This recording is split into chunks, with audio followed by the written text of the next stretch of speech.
It's obviously we're running specifically for people in the Eastern Cape. I am very aware that they had the disasters recently. So I think I would look in that direction at this stage. It was an incredible journey, not only because I was doing it solo, and by the way, there's about 73 turns on the route that you mustn't get one wrong, otherwise you're going to run along. 2 weeks before the race, I'd picked up some issue, went to see a doctor, got referred to a specialist, and the specialist said to me, look, while we're checking for this, when last did you check for this? Is now 2 weeks before Comrades, the result comes back, you have prostate cancer. Ouch.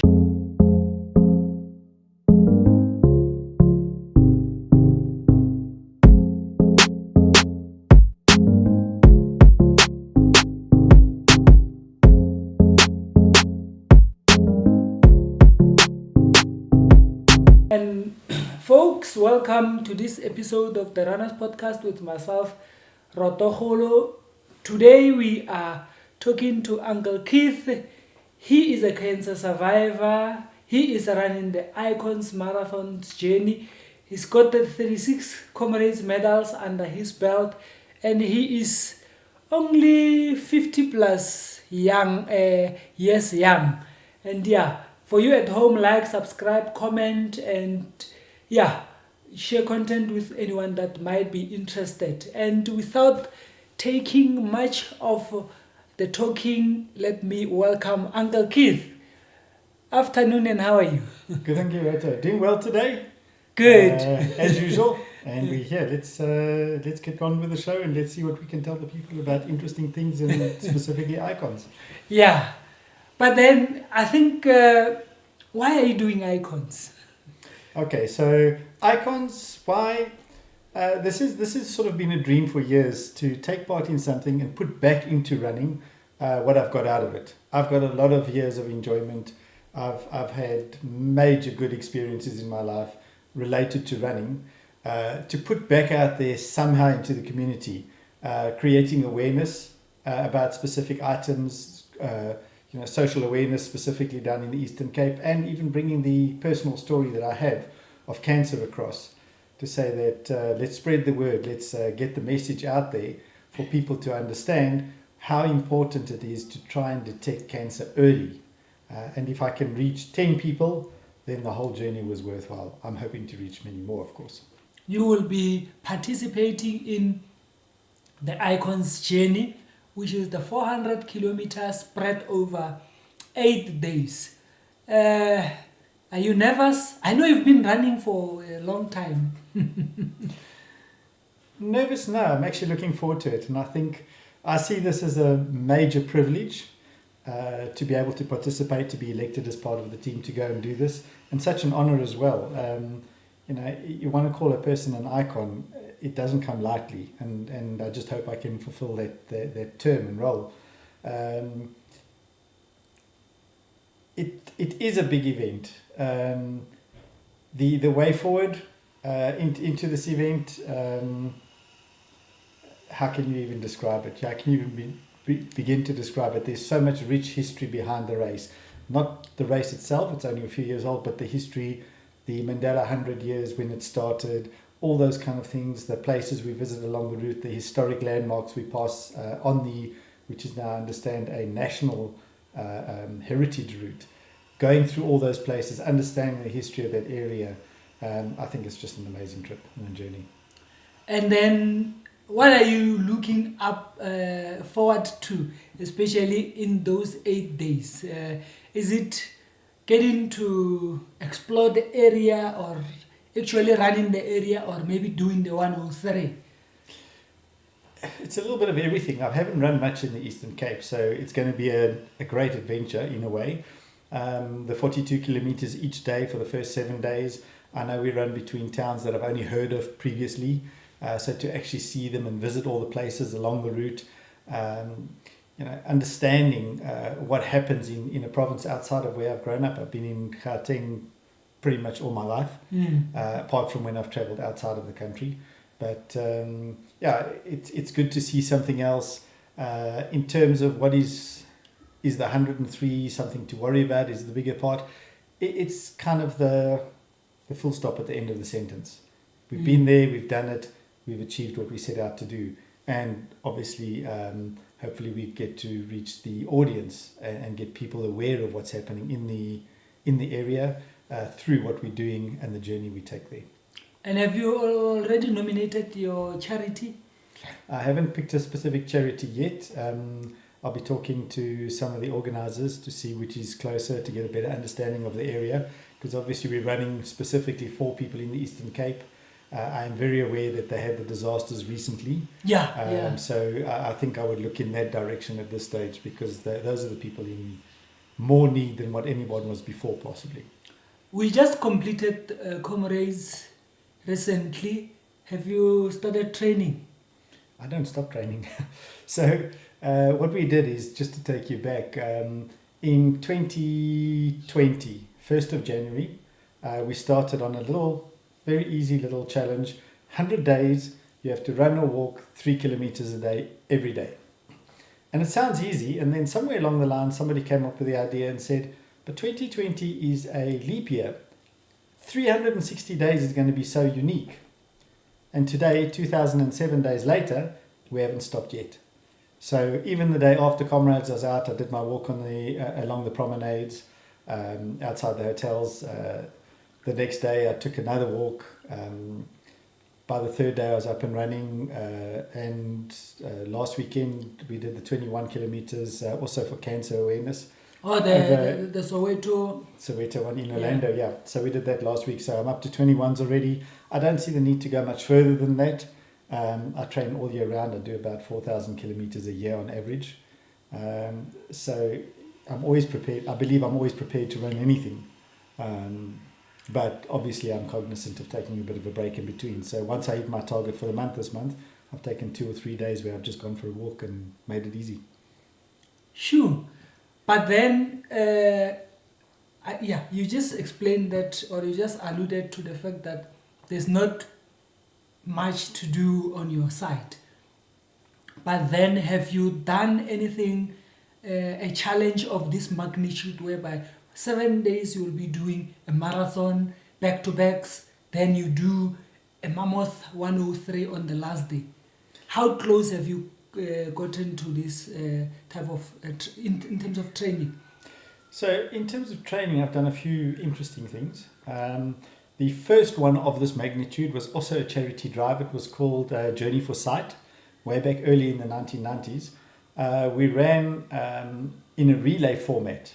There were 21 people, where we ran 2 people, did 20 kilometers in 2 hours.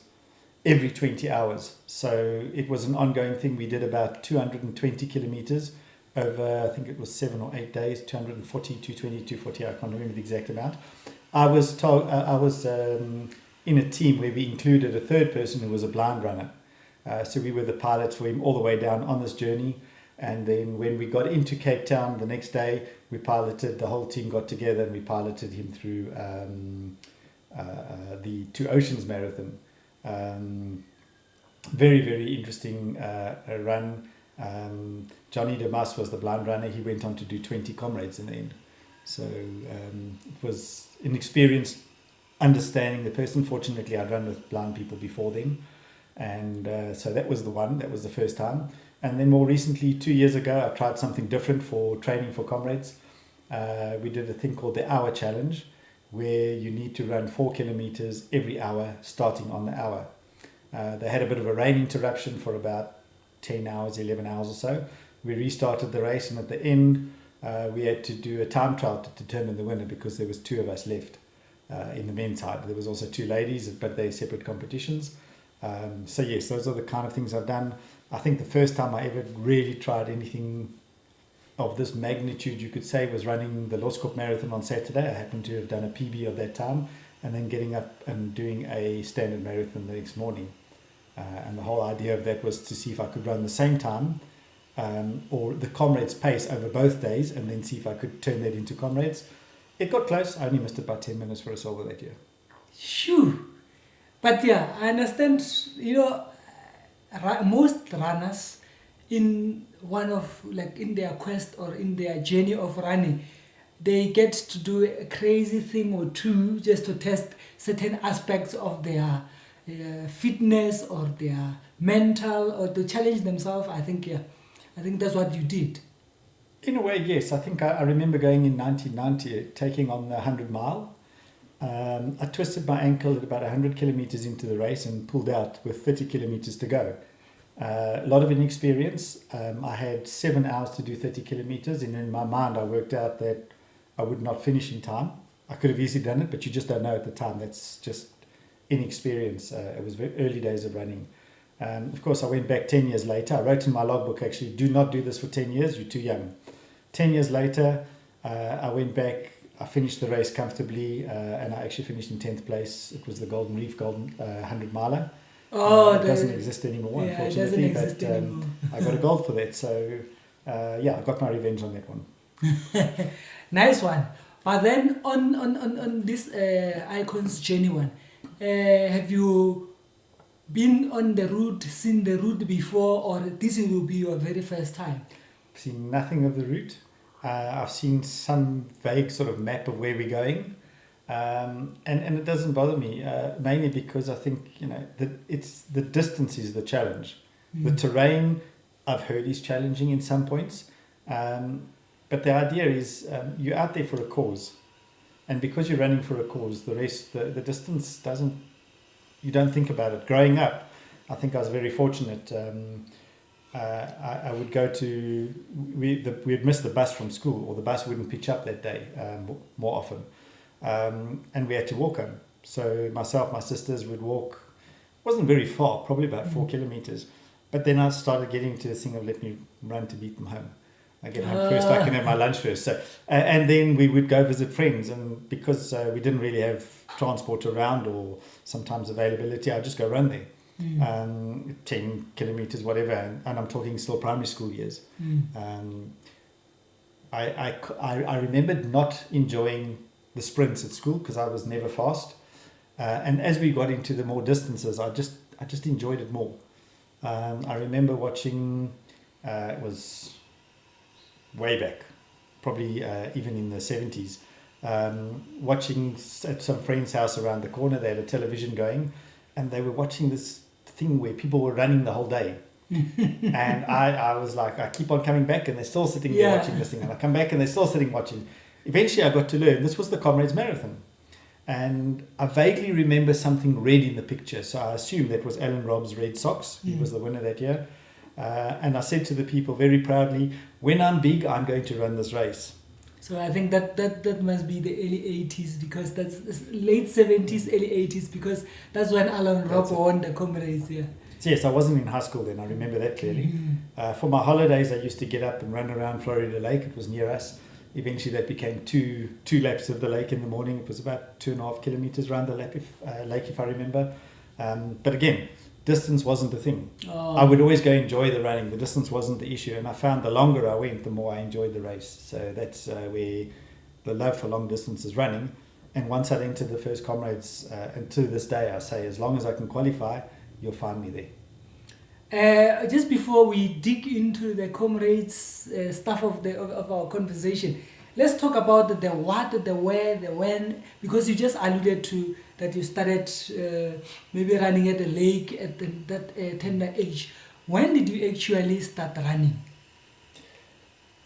Probably when I got to high school, because then they had the cross country, which was a longer distance available to us. You would always find me first in a cross country race. Like I said, I didn't like sprinting, but that's first if you count from the back. I was never fast. I never had speed. I can tell you now that when I eventually did 21s, which was 1985, I attempted my first marathon. I didn't finish. My first 21 official finish was second half of 1985. I ran a 5-minute K through a place called Klurfendal, and if everybody knows the area, it's pretty hilly there. And I just continued looking forward to that. Next year, I was told by doctors that I would never run again.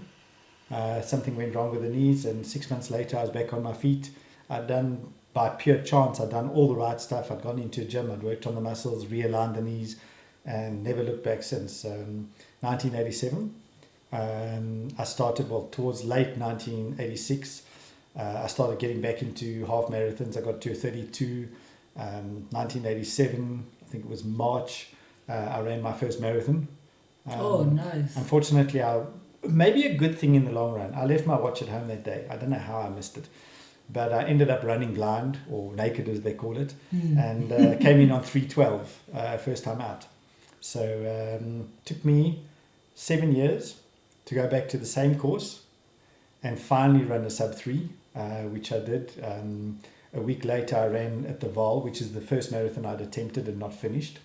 Yeah. So I got my revenge on the Vol too. That was my 50th time I'd run a marathon or ultra, so I made it count. To this day, it's still the PB at 2:54. And and like I said, it was born from there, and just one thing leads to another, and here we are, sitting many comrades down the line, many races down the line. Sure. Yeah, but that's quite a journey, because I mean, most of us are born in the 80s, and when someone mentions that I started running in the 80s, like, that must have been long. But then we are sitting here in 2025, and you have 36 whopping 36 comrades under belt. How did the comrades journey begin? Well, obviously, as I mentioned earlier now, I watched the show on television. Which I saw Comrades once. It was a once-off time that I got to see it. And just the whole concept of the race got me. I went and bought the Comrades Marathon Story. It was, I think, the second edition or the third edition. They wrote, big, thick book at the time. Beautiful pictures. I read through the whole story. Really, really got me that what it stood for. You know, if you go back, the person who started Comrades, Vic Clapham, said, you know, for them to have got out of the battle, he wanted to do something that made people aware of how difficult it was, what those are. And it doesn't matter how many comrades you might have run, that is a very specific challenge. It's a very meaningful thing. There's so much rich history in the Comrades. And for example, one of them is the size of the medal. And I see many chats and people going, but such a small medal for such a big thing. You can see here that it's very small. Then I remind them that go look at the breast pocket of a person who was in the military. The medal's exactly the same size. Oh, really? So it's a medal of honor. It's an honor. It's a badge to say you've come through a lot. So there's a lot, you know, and it's small things like that in the history of the race that show you what it stands for. Oh, yeah. The other side of it is that in running, especially through the eras I ran in, it was the one sport where everybody could take part. And you know I can't beat my counterparts. There's no way. But I had so much respect for people lining up. We're all equal at the start, and I think that gives you a mindset of what goes on, and it changes your outlook on life as well. On the 36 comrades, can you just share some of your highlights and lowlights? Okay, so I can remember the first one. As I said, 1987. Something pulled in a leg, so I ended up not being able to run downhill, but I had to run up to make up the time.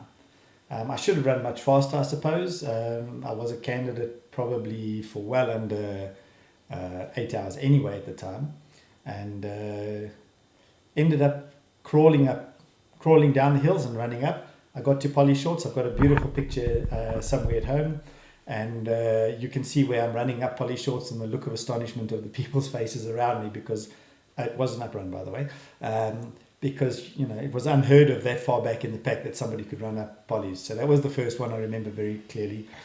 Second race was also up. We didn't have back-to-back medals in those days, but it just happened that Peter Maritzburg turned 150 years, so we did a double up.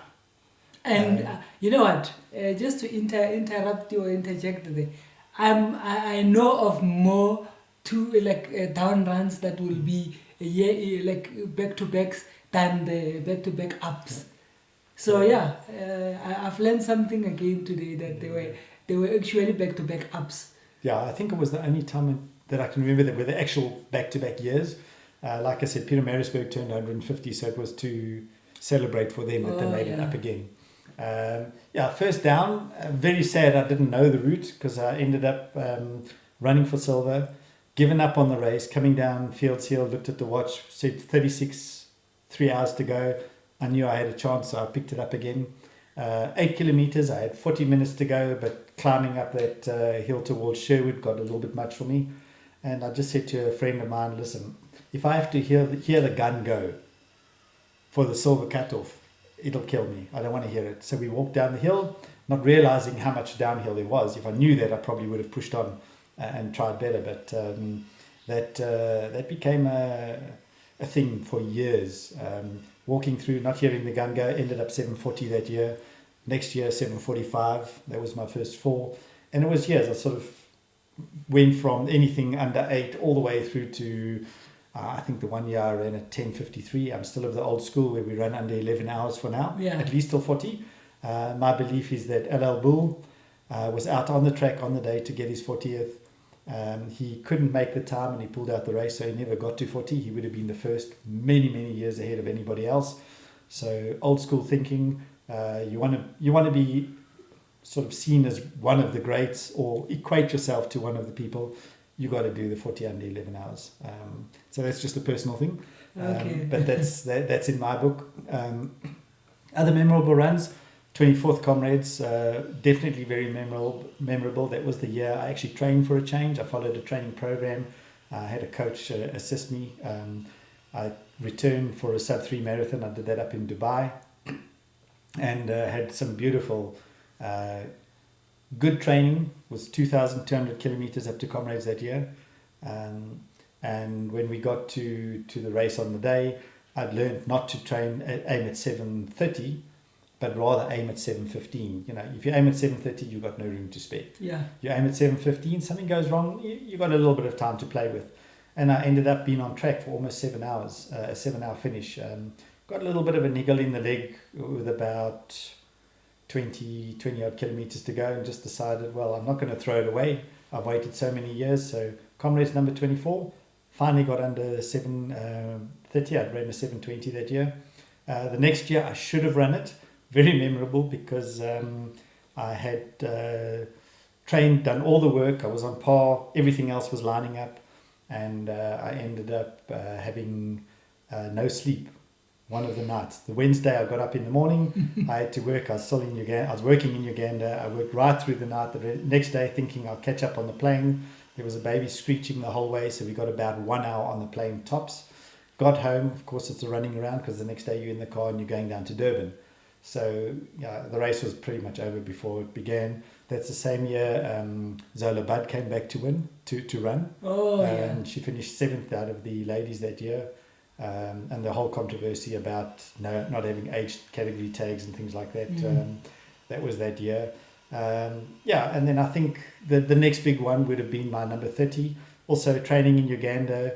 2 weeks before the race, I crossed the road and they got one of these sort of poles in the middle of the road in the island. So as I crossed over, I got myself lined up for the gap, looked down the road, saw the road was clear, and ended up going right into one, turning right over the pole. It's like you hit it like this and you just do that.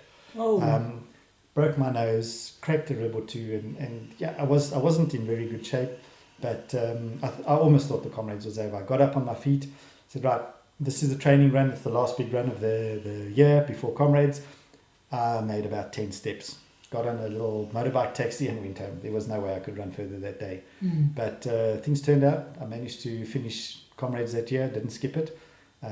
Breathing was a bit difficult, but you learn to manage things over the years. Life throws challenges at you, and you get up, you go.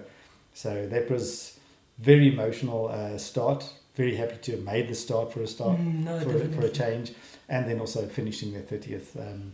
Getting into the Green Club, Bruce greeted me. He said, "Welcome to the club." I said to him, "Bruce, I've got the same number as you now. Don't get cheeky." So he asked me then who to have a photo with. Alan Robb happened to be there, so it was a great opportunity. I ended up having a photo with Alan and Bruce together, and Bruce's comment was to say, "Well, look, you realise that there's 102 Comrades medals between us in this photo, of which 23 are gold, a few silvers, and then you can just add your medals." So those are some of the great moments. And I know Bruce is good at that. He will throw in a pattern and say no. Yeah. But anyway, Lowlights in these 36 years of Comrades. can Comrades ever be a low light if you finished it? Because it's a personal battle every year. It doesn't matter how many you've done. You're going to go through dips. You're going to go through challenges. You come out the other side. I can't call them low lights, but definitely low points. The one year I remember falling, doing some team building exercise 3 days before Comrades, struggling through that one, taking something on the road that I wasn't used to and having to stop at Portaloos. That was one of the years I ran somewhere over 10.5 hours.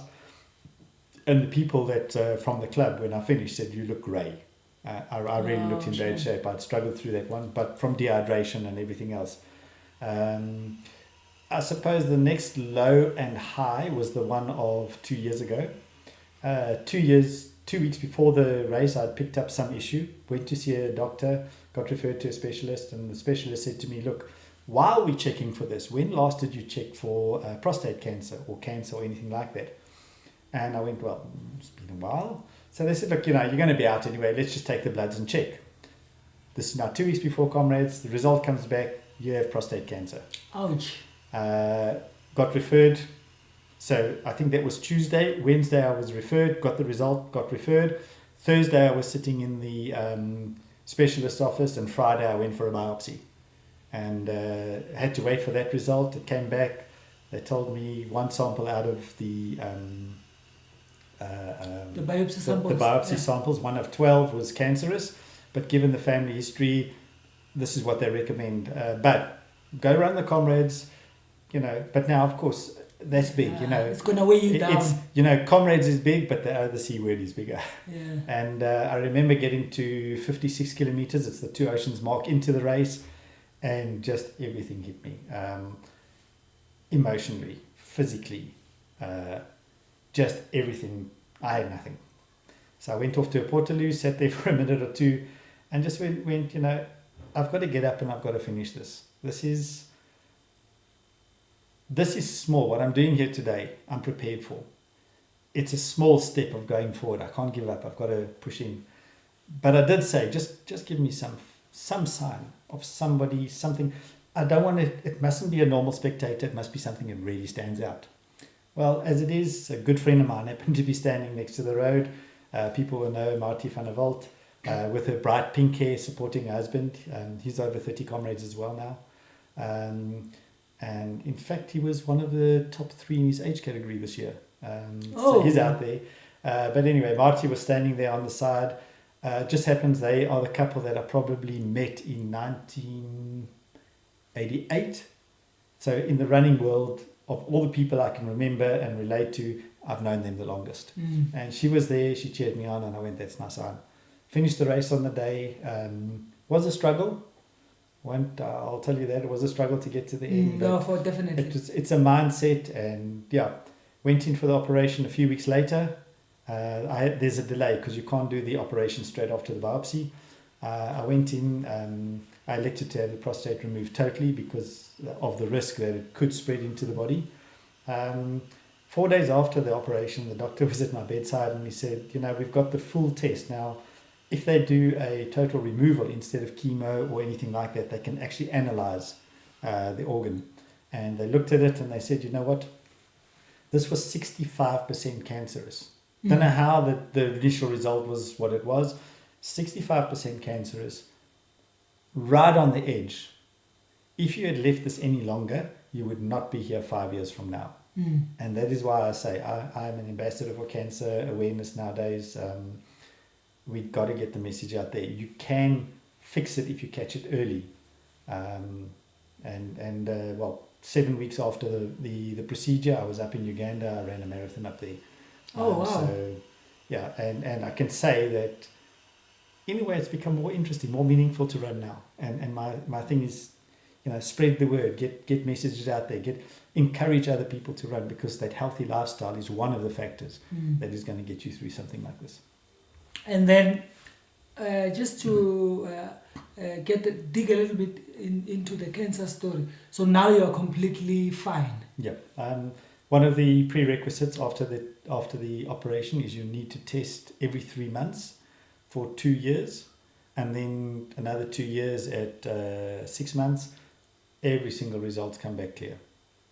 But then you are an ambassador for cancer, but I think what is that message that you want to share with us? Because especially us men, or maybe African men, when you get told about these things, it's not me, not you think you are spared from this, but then what's the message that you want to drive to some of our viewers, especially even us the runners, because we think because we run we're healthy by default, and you overlook this thing. So I was definitely healthy. And I think the health level that I was on at the time was commented on by the staff and the doctors to say they haven't seen recovery as quickly. The recovery was phenomenal, even on documented cases, because I was in good shape. So the first thing is, if it does happen, now everybody has cancer cells, they just haven't been activated. So at any point in time, something can happen in your life and you have the cancer. The best and only thing is be aware that it doesn't skip anybody. It doesn't care what color you are. It doesn't care what your background is, how much money you earn. It's there. It goes. And the only thing you can do is go check regularly. Go check, especially once you hit 40 years for the men. Go check, and if you do detect it early, at least it's easy to treat. If that thing, if it's specifically in the case of prostate cancer, if it gets out into the body, it's major, and you're going to have a struggle. At the Run for Cancer last week, one of the speakers also on the stage with me, we got a chance to spread the word there too, came up to me afterwards and he said, I didn't test early. I'm stage 4 now. And as stage 4, there's just nothing you can do. And he's also saying, guys, get out there, test. The biggest issue here is you don't feel it. You don't know you've got it. You won't know. But if you can detect it through something, it's a very simple blood test. Even the costs aren't that high. Get out there, get it done. If you can't do anything, go to something like the Hollard Run. They do a free test there. So you line up, you get it done. Nothing wrong with getting the results, because if you can, I can't stress it enough, you need that early detection. You can do something about it, and it's much easier than sitting with it. My father got prostate cancer. He hid it away from the family for years, apparently. By the time he started treating it, there's nothing. He lived for 11 years after that, and I can tell you it wasn't a pretty 11 years. Yeah. So when they gave me the option of what to do, it was a no-brainer. Just do it and get it over with, because I don't want to live that, and nobody needs to go through that. It can be prevented, but you need to detect it early. Get out there, get tested. That's my key message. Then for you, annually or biannually? Just your recommendation. So they say once a year if you haven't got. Just check it every year. Okay? Especially if you've got history in your family before 40, but from 40 onwards. That's kind of where it kicks in. Historically. But we have seen, especially since the COVID years as well, that number's changing. There's a lot of other dynamics. So just if something, especially if it's a cancerous family history, so obviously your body reacts to different environments, it's genes and all that kind of thing involved. Just don't delay, go get tested. And if you're sitting here and you're thinking, I'm only 20, I don't have to worry about this, send the message to your parents too. Let them understand, because maybe they've missed it. And like I say, you don't want to be that person standing on the stage going, man, I wish I had done that. Because if you're saying I wish, it's already too late. Yeah. You've got to get out there and prevent the spread. Yeah, I think that's the very strong message that out of this entire interview that I think our viewers need to even if you are a non-runner, you need to take this one, run with it, because it's at the end of the day it's your life, and if you make wrong choices, then it's up to it. Like it will hit you hard. But then, Keith, you have 36 comrades, as I alluded to, and then we've touched on some of the highlights and some of the lowlights. But then, in terms of comrades, as from 1987 to we are now almost 2027, which would mark 40 years of you running Comrades. What are some of the fond memories of those things that you've seen maybe change for the better or change for the worse, or those that we wish could be done differently? Yeah. Look, I mean, we started, it was already starting to become commercialized. I can't really comment before. One specific run I did was the second year of COVID. As you know, they had the 100 years centenary event. It was at Comrades House. The qualifying criteria was you had to be a past winner, or you had to have 40 or more races finished as a man, or 30 or more as a woman. That was the invite list, because they were restricted to the numbers they could put into the hall. Being a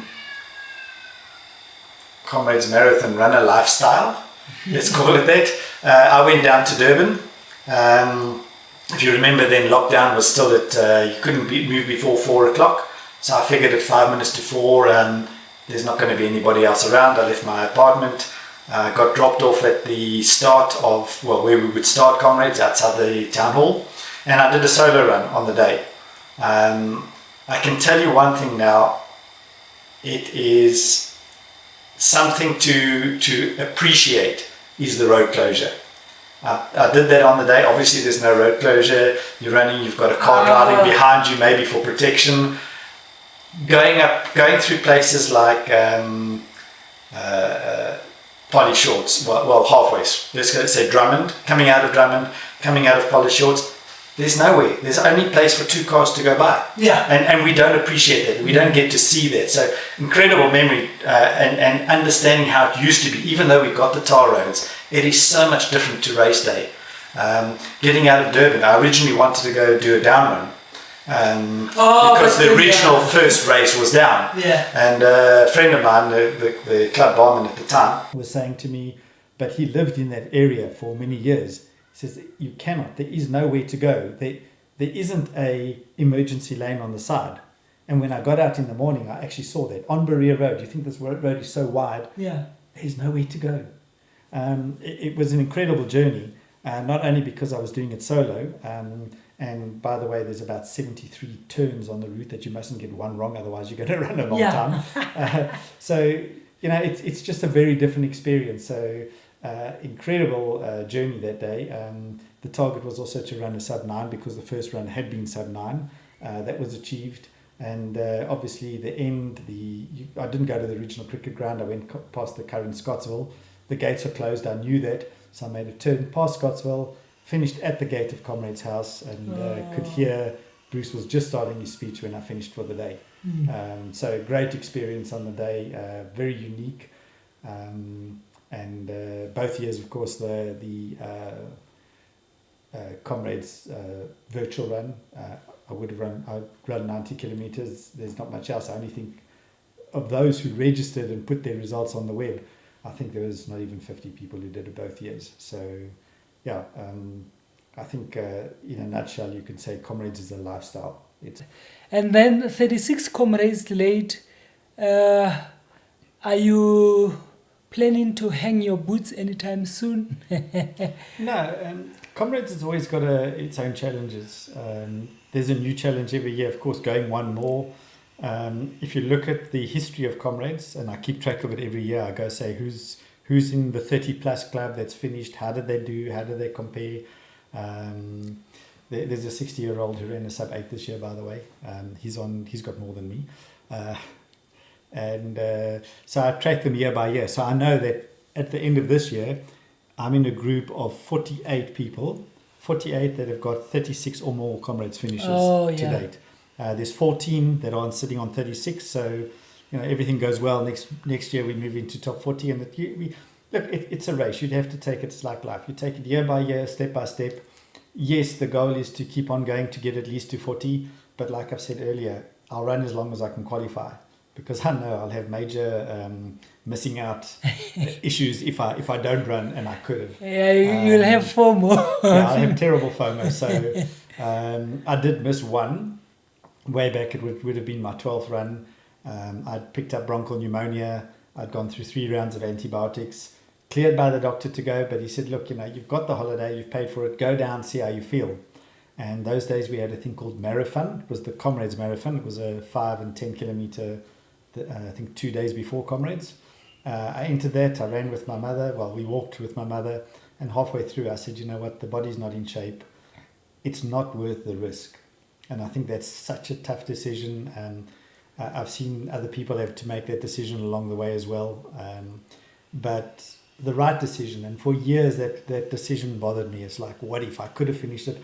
I know I could have, the doctor had said. Yeah. And funny enough, it was just this year, I was sitting on the club time trial. And as I was going around the bend, it was just after the 1 kilometer mark on the loop, I went, you know what? I'm still running today.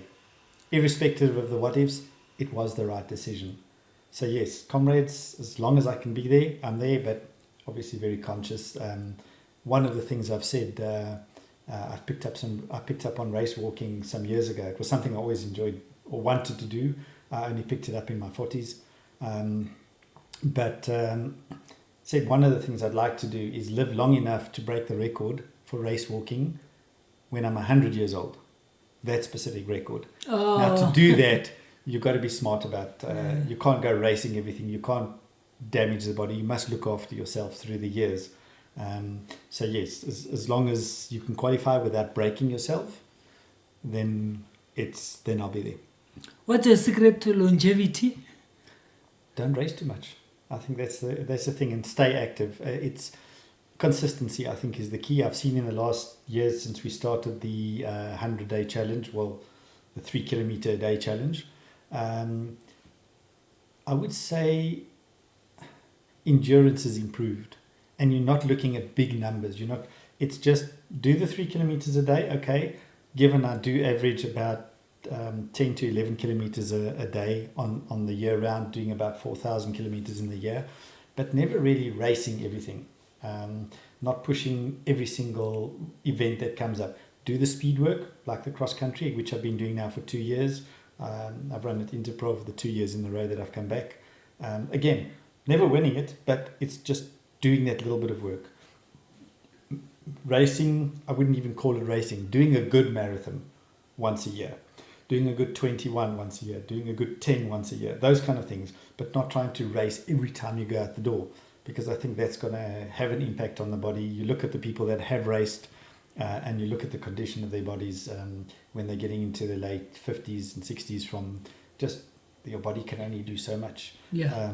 One of the doctors actually said to me, remember, you've only got so many miles in your body. Don't use them all up now. And since he said that to me, I've kind of backed down a bit. It was a year that I did my most kilometers ever. It was total training for the year was 6,262. Shoo. And even coming towards the end of the year, I was going like, never again. That was just too much.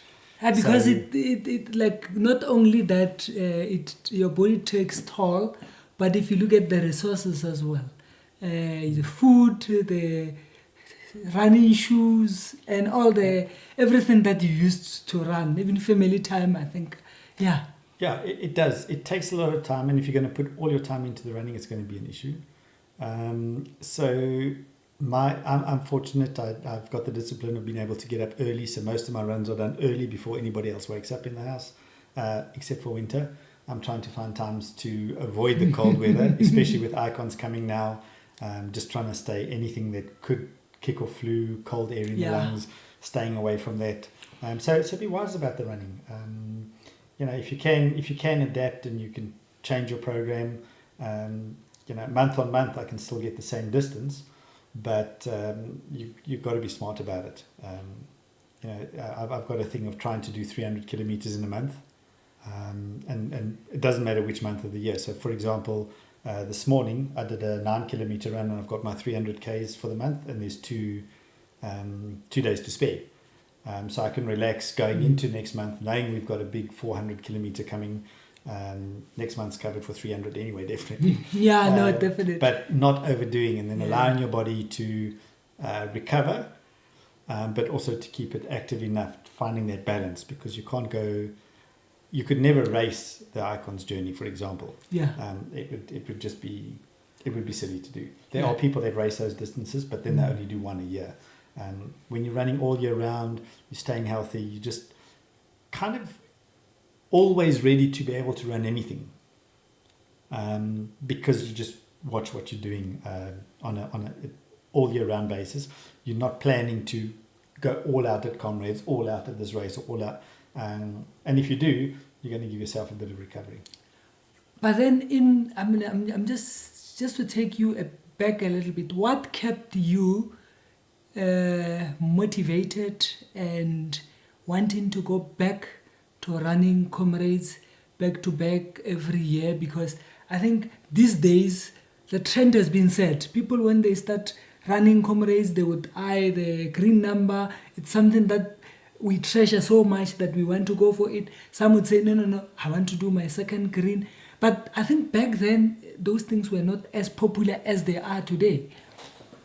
Look, since the Green Club was introduced, I think it's gained popularity and getting recognition, having your name in the book, the Green Club book, having that number is just yours. Nobody else can ever have it.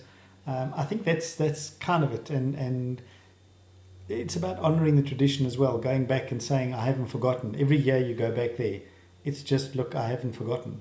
When they play that last post at the end of the race, it's the tune that they used to play at the end of the day in the war, just to honour the fallen people. And it's so appropriate. Even the people that have got out there on the day that didn't make it, you're looking at 10% of the starters that don't finish.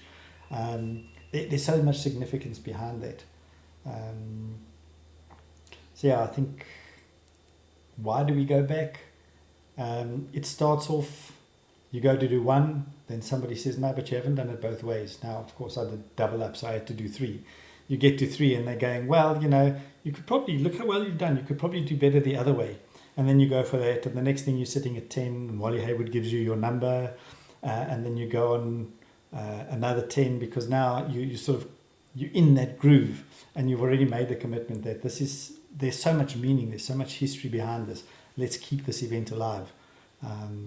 And I think that's part of the motivation. Obviously, I've said from young, I will run this until I can't. So it's kind of, I don't even think about it. When I hear a lot of people, I'm never doing this again, and the next day they're signing up for the next year. That thought doesn't cross my mind. I do ask myself sometimes along the road, probably every year that I run it, why am I really doing this? Well, you do get that question. So you do get those moments, and really it's about a personal goal. I've always said I'll run as many as I can. I could never win anything on Comrades. I don't have the, as Bruce Ford would put it, I didn't choose the right parents. But if I am going to get my name on a Comrades trophy, it's going to be for the oldest finisher. So I've got to keep going until then.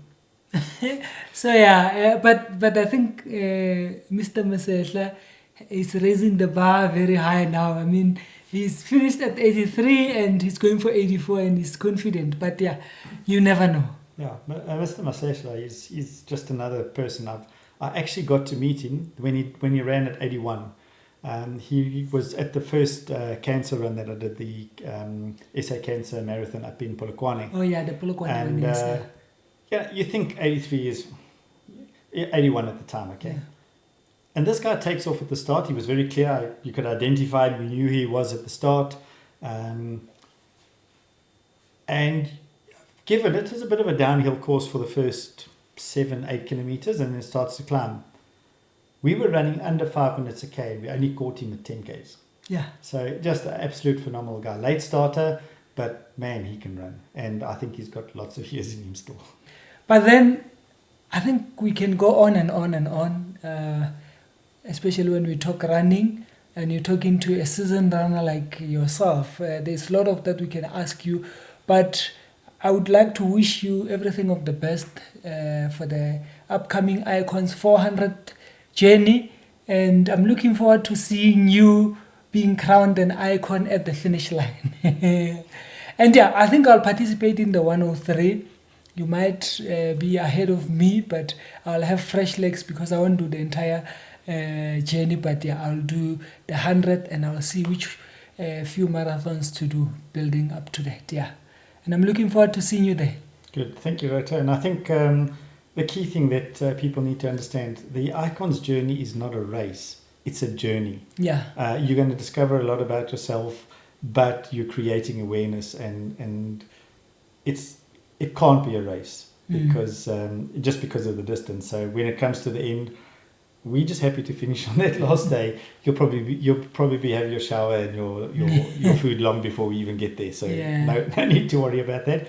But we're there to enjoy it and to spread the awareness of specifically social issues that are going down there. Things that a lot of people, I was surprised at some of the stories that came out of last year's of what happens in the region. And that's also one of the reasons why I thought this is something I need to do. You've got to get there, see it for yourself so that you can spread that word properly. Yeah, but and also congratulations. I mean, out of 70 plus entrants, your name got chosen to be the 12th or the 13 that are going to participate. I mean, I think that one, kudos to you as well on getting that. Yeah. And that brings us to an end of our conversation with Uncle Keith, who's going to be racing or who's going to be running the Icons Journey Marathon. And like, subscribe, comment, and I think if you want to track him, I will be live at the Icons.